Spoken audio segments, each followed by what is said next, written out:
Hi everybody and welcome back to the Nasty Truth About Victoria Reid. I wanted to start by thanking so many of you for tuning in on the pilot episode. It's really exciting. The channel liked it, so they decided to pick it up and we're actually going to have a show called The Nasty Truth About Victoria Reid. That would be me, Victoria Reid. So since that was the pilot episode, we actually now have a genuine episode 1. Woohoo! And I decided rather than give you all that general information like last week that I'm going to start fine-tuning this a little bit. So I'm entitling this one The Skeletons in the Closet. Now, I don't know if you are or are not familiar with this term. Basically what it means is if you've got anything in your background, not necessarily anything bad, but it might be kind of a little controversial, you might want to bring it up at the beginning of a relationship. And since I think we are formulating a friendship here, which is in a way a relationship, I'd like you to know a couple of things about me now so that it won't be an issue later on. I'm just going to be really upfront about it. A couple of years ago, I mentioned, we were talking about, I was on an episode of Elders React, let me backtrack that 16 times, and we were talking about Adult Swim, which is, of course, you know, the adult cartoons on Cartoon Network late at night, and probably you all know about that already, but some of you might not know about all that already. So, anyhow, we were talking about Adult Swim, and I said that I was a huge fan of a show called Metalocalypse. I went on to say that I thought that the character Nathan, I actually said, I think Nathan is hot. And I took some flack for saying I think Nathan is hot. And I didn't mention his last name because I wanted to kind of keep, you know, his privacy, but everybody figured out it was Nathan Explosion. And I just wanted you to know it was not a gratuitous mention of him, just to, you know, be cash about it. Because we have some history together. Back in the day, we were musicians together, and we worked a bunch of gigs. Here we are. He's lead singing. I'm singing some background vocals. They're singing, oh, while he's singing his, you know, brutal stuff that he used to say a lot. And, you know, we had a great relationship. We went our separate ways, but we were fond of each other, and I wanted to let you know that that's why I mentioned him, and that's the answer to that one. People did want to know.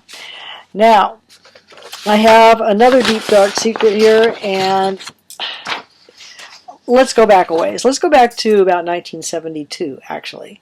I just mentioned I was a musician, and I sang with Nathan, and at this point I was doing 4 sets a night in bars, in lounges. Specifically, I was traveling all over the country and performing in Holiday Inn lounges and the like, places like the Red Slipper Lounge at the Holiday Inn, true story, doing 4 sets a night, about 60 songs a night, all by myself with my guitar, and you could get away with that in the early 70s, so that's what I was doing. So the deep dark secret number 2 is that I was a lounge lizard. Not a real great term for it, but that's the term for it. Some people think the lounge lizard is the guy in the polyester leisure suit that's hanging out of the bar and being kind of slimy and, you know, trying to hook up.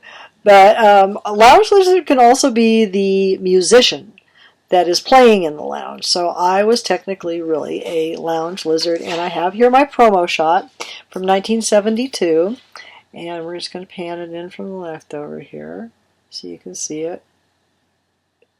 That's me, being a lounge lizard in 1972 with my big old guitar and my big old bell-bottom pants and my fabulous Farrah Fawcett hairstyle, complete with streaks. I don't show this picture to very many people very often, but as I say, we're getting to know each other, and I thought you might find this amusing. I find it hysterically funny, personally, but at any rate, that's that. Wanted to backtrack, you know, that thing about Nathan. I don't want to sound defensive or anything, but, you know, people have brought up the age difference thing, and I have to point out that when Metalocalypse was released, it was 2006. So I was, you know, 50-something, and it appears that he was drawn to be in his 30s, so that was, you know, that was acceptable. That's not inappropriate. I sort of thought it was like a cougar-cub kind of relationship a little bit, but I am informed that if you're in your 50s, it says by my notes here that you're no longer a cougar, you're actually a jaguar, and God forbid you should turn 60, because then you are called a saber-tooth. Hey, fact check me. I researched this. Saber-tooth.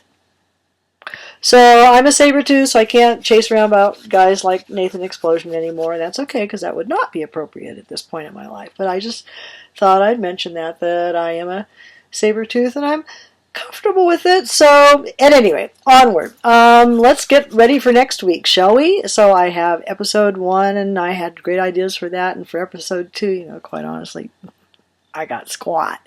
So if anybody wants to mention in the comments anything they'd like to hear about the nasty truth, when I say the nasty truth, anything you want to know about me, where I'm from, why I can't remember to look in the camera, anything like that. So please make note of those in your comments. I love it that people are subscribing. It's really exciting to be able to talk to you finally because, I have my own channel now and I can answer the comments, and that makes me feel really good. So I have been answering hopefully all of your comments. Love you a lot. I will see you next week. Thanks for tuning in, and I hope you enjoyed the official episode 1 of The Nasty Truth about Victoria Reid. Bye, guys. See you next week, she said, looking in the camera again.